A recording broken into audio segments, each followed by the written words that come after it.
Merci, Monsieur le Président. Je remercie les deux intervenants, et notamment Madame Neufgence, dont j'ai apprécié la communication, notamment sa proposition d'instituer une certification pour les solutions techniques destinées à détecter les biais. J'ai trois questions très rapidement à lui poser.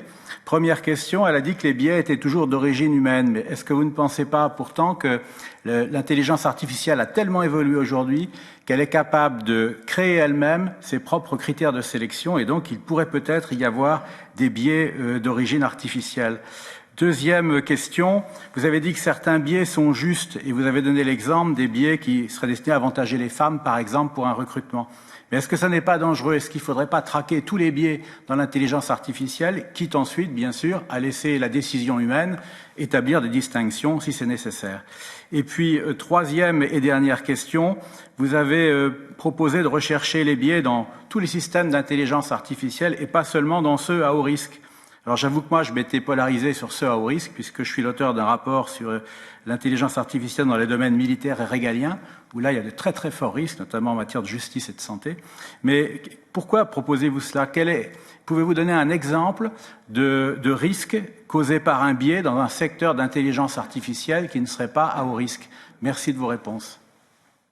Oui, merci beaucoup pour ces questions très précises. Alors, vous avez raison. Pour votre première question, effectivement, on a une origine humaine importante, mais vous avez effectivement l'IA qui est capable, par des corrélations, d'obtenir des résultats biaisés, alors qu'effectivement, ces corrélations, c'est la machine qui va les faire elle-même. Donc, vous avez tout à fait raison de remarquer, de limiter effectivement mes propos peut-être un peu poussés sur ce point-là. S'agissant de la deuxième idée sur la traque des biais, en réalité c'est une question que je vous pose. Ça sera au législateur, je pense, de répondre à cette question. Parce que dans certains cas, notamment lorsque nous avons par exemple des données, mettons dans le recrutement, nous avons 500 candidatures d'hommes et 10 candidatures de femmes. La question c'est est-ce qu'on doit rétablir cette inégalité? Donc ça c'est une question. J'ai pas la réponse. Effectivement, ça pourrait, dans certains cas de figure, par exemple les femmes qui sont moins représentatives en matière toujours d'emploi, par exemple, on pourrait imaginer d'influencer le système pour rétablir l'égalité, l'équité. Donc ça, c'est une question qui devra, je pense, être débattue par les chercheurs et par les politiques, parce que c'est une question importante, je pense. Quant au dernier point, c'est également une question que je me pose.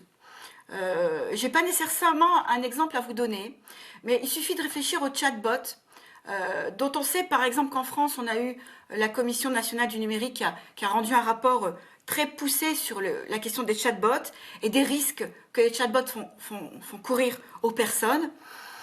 Est-ce qu'il n'y a pas on parle tout à l'heure aussi des jeux vidéo par exemple, est-ce qu'il n'y a pas des cas où on n'est pas dans du haut risque et que d'une manière ou d'une autre, on aboutit à une discrimination?